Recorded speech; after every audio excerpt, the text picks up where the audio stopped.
In this video, we're gonna create a material that randomly changes as we move the objects. So let's do it. If you don't know any of the nodes I used in this video, check out the material nodes playlist on my channel. Also, you can download the project file of this video on my Patreon. I'll put the links in the description below. Random colors. First, let's create the base material with some colors. When we move the object, the color changes. Right-click in the content browser and create a material. I'm gonna name it m_random color and open it.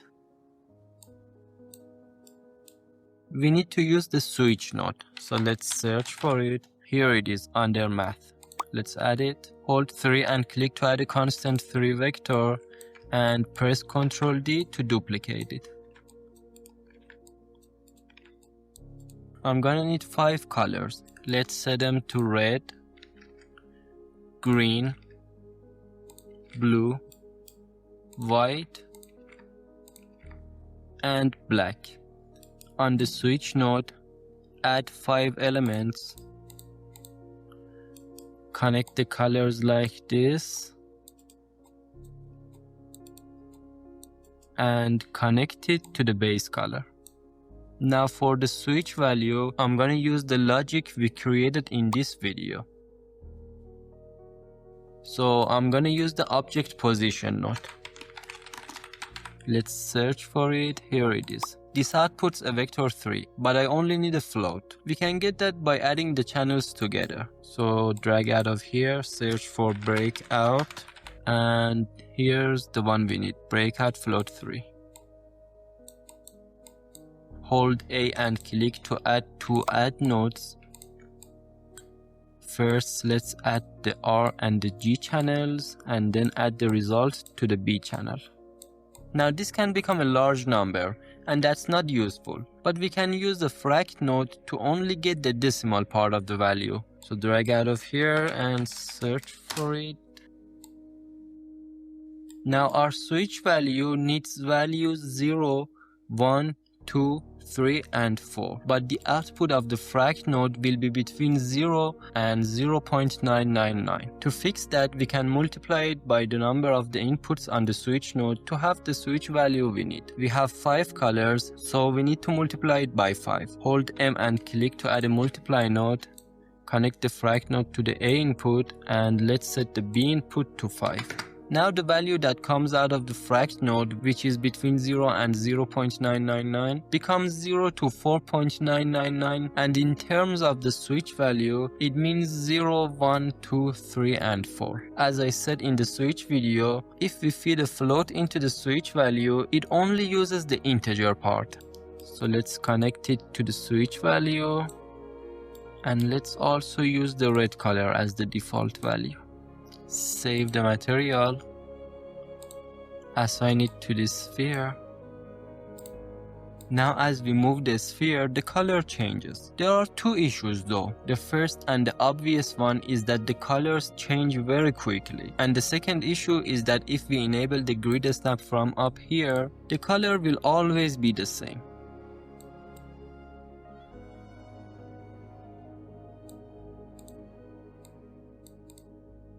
So let's fix them. Fixing the switch value issues. We need to multiply the object position node by 2 values. One to get rid of the grid snap issue and one to decrease the speed of the changing colors. Let's move the object position to make some room. Hold M and click to add a multiply node. Connect them like this. And first I'm gonna set the B value to 0.01. That's like dividing the object position value by 100. The object position values are in centimeters, so they're really small. By doing this, we make them 100 times bigger.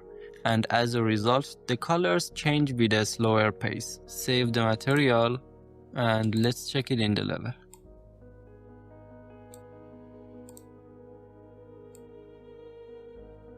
It's better now.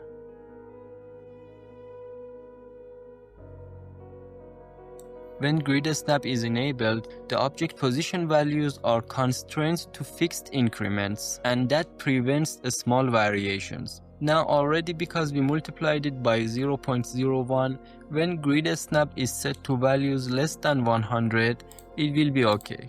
This is if we set it to 5.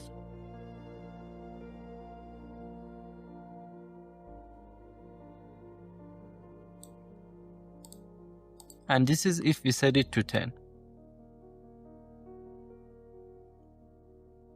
When we set it to 50, it changes, but there are only 2 colors. And if we set it to 100 or anything higher, it doesn't change at all. Let's get back in the material to fix that. Hold M and click to add a multiply node. Connect it after this one.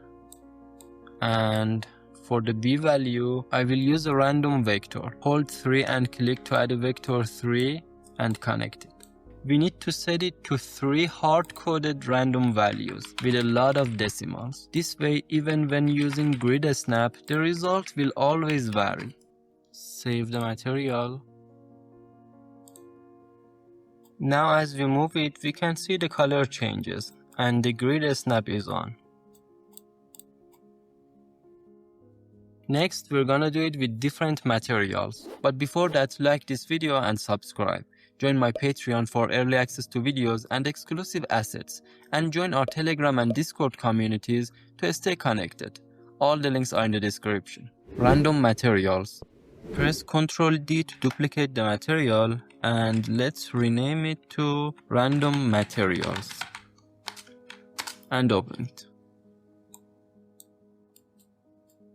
Delete the colors and let's move the switch value logic here. Add a named reroute and let's name it switch value. Add the named reroute here and connect it.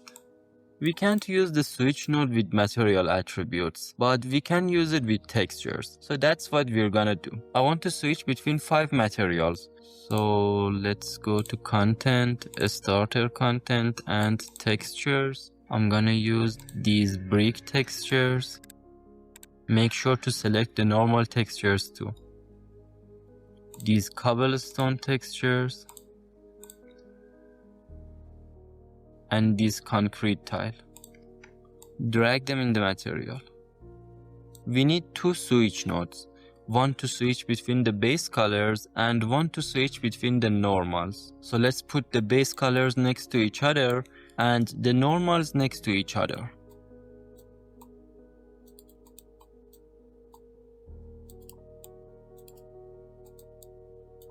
Make sure that you sort them in the same order. If this cobblestone is used as the 3rd base color, its normal should be the 3rd option too. And the same should be true for all of them. So let's move this switch here. Connect them like this.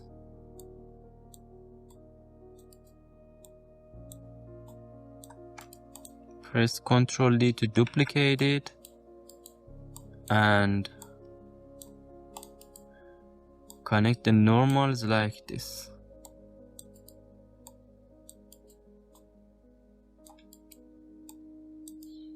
Let's also add the switch value named reroute and connect it to the switch value input. And I'm gonna use the first brick texture as the default input.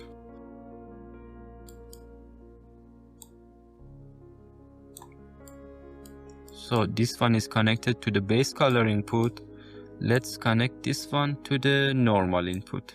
Save the material. Browse it.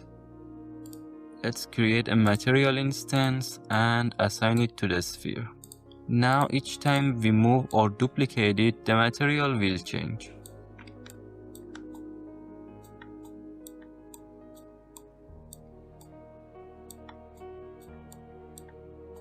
We can also add a parameter to control the color changing speed from the material instance. So go to the material, Hold M and click to add a multiply node. And let's move these to make some room. Connect it before the breakout node. Hold S and click to add a scalar parameter. Let's name it changing speed. Set the default value to 1 and connect it. Save the material and open the material instance.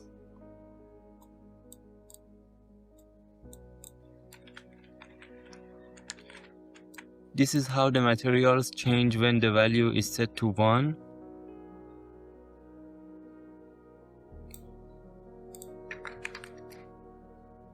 And this is how they change when the value is set to 0.1.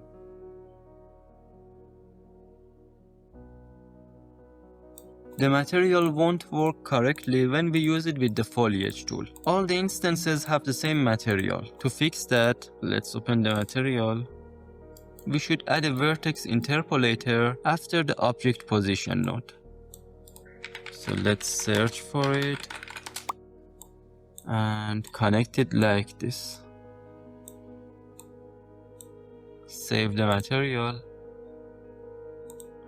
And now it's fixed.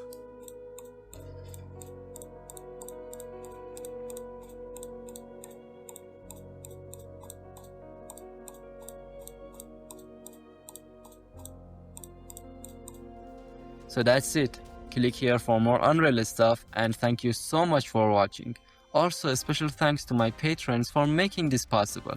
Like this video, subscribe, and join our communities. If you have any questions, leave them in the comment section below. So, see you in the next one.